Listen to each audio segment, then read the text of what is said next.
When President-elect Joe Biden enters the Oval Office 3 weeks from now, the U.S. will be in the middle of what he calls some of the toughest days of the coronavirus pandemic.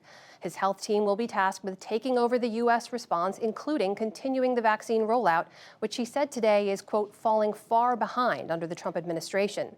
One of the members of Biden's team is Dr. Rochelle Walensky, who was named the next director of the Centers for Disease Control earlier this month, and she joins me now. Dr. Walensky, thank you so much for joining us. Welcome to the NewsHour, and congratulations on your appointment. I do want to start with the news today. Colorado public officials have said they have now confirmed the first case of this new variant, a more contagious COVID-19 variant here in the United States. They say it's a young man in his 20s. He is isolating. He has no travel history. What does this tell us about the presence of this new COVID variant here in the U.S.? Good evening, Amna. It's a pleasure to be here with you. I think we heard about this case back from the UK. We knew about it in September 20th. We saw that this new variant was leading to many, many more cases in the UK. Over the last several days and week, we've seen that this variant has been in at least 14 other countries, including Canada.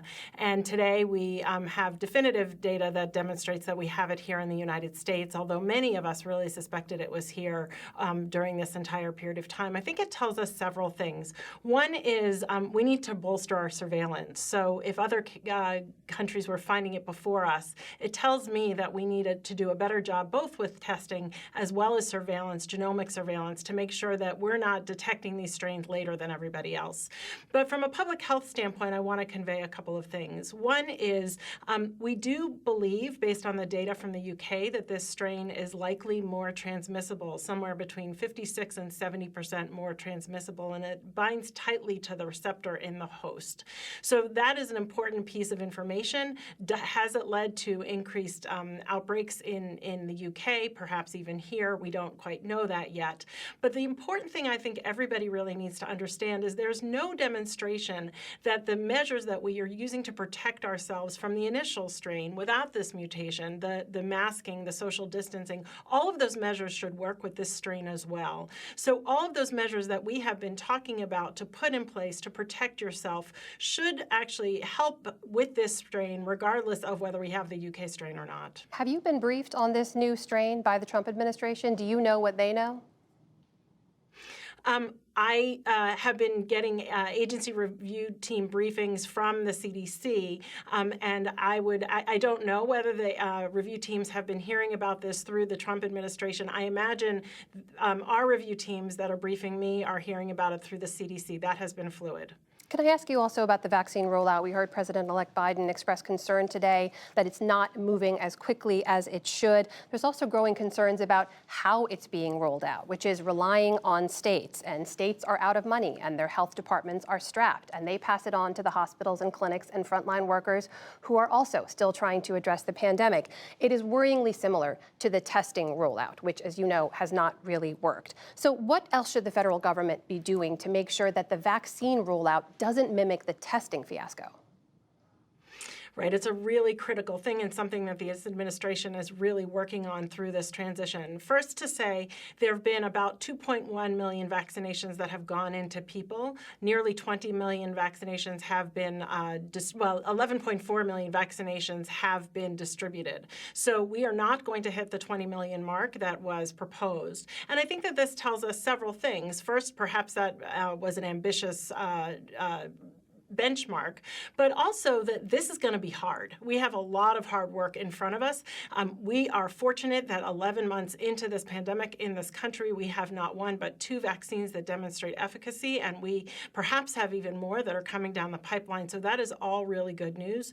But now what we really need to do is exactly as you said, to take some of that money, and we are going to need more resources to invest in the distribution and getting that vaccine that has been developed into people's arms. arms. And I don't think we can underestimate exactly how hard that is going to be. So we are going to need coordination. We have an amazing down payment in the $8.75 billion that has been just passed by Congress to give $4.25 billion to the CDC, as well as $4.5 billion to the states, localities, territories, and tribes to work towards that distribution. But that is just a down payment when you see the extraordinary work and the resources that are going to be moving ahead.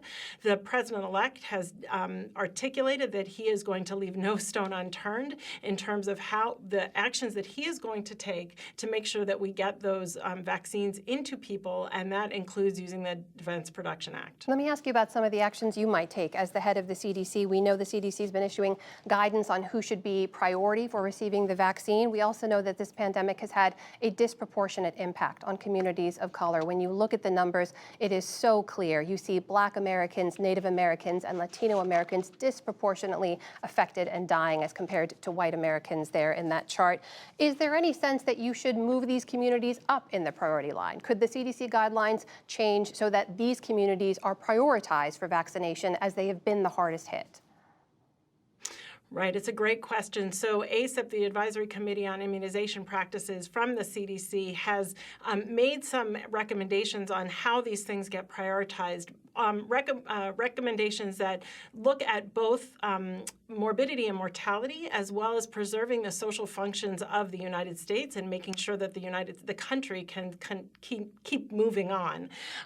So in those guidance, there is an underpinning of equity in all of those spaces. So as we look at how we're going to be rolling out, either by age or by essential workers or by healthcare workers, equity is really in the underpinning of all of that.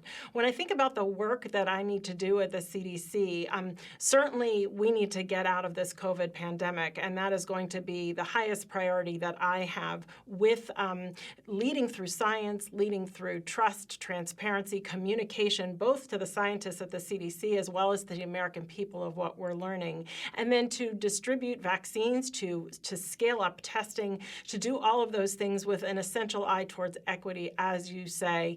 4.5 times the number of hospitalizations in brown and Black communities, 2.5 times the rates of deaths. That cannot continue in this next phase of this pandemic. In the minute we have left, I just want to ask you briefly if you can give us any kind of a timeline based on the Biden plan for vaccine rollout, based on your math. Some people have said we need to be doing 3.5 million vaccinations a day with a 2-dose vaccine to get to herd immunity by June. So what is your timeline looking like?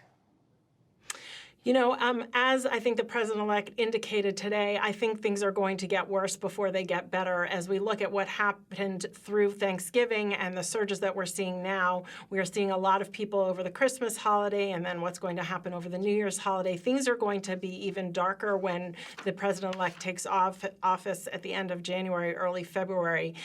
The vaccination timeline has not been exactly as we had planned, as not as we had anticipated or was promised. And so, you know, we are working. The president-elect has said that he would like to get 100 million vaccinations into 100 million arms in his first 100 days. That's an ambitious but achievable goal.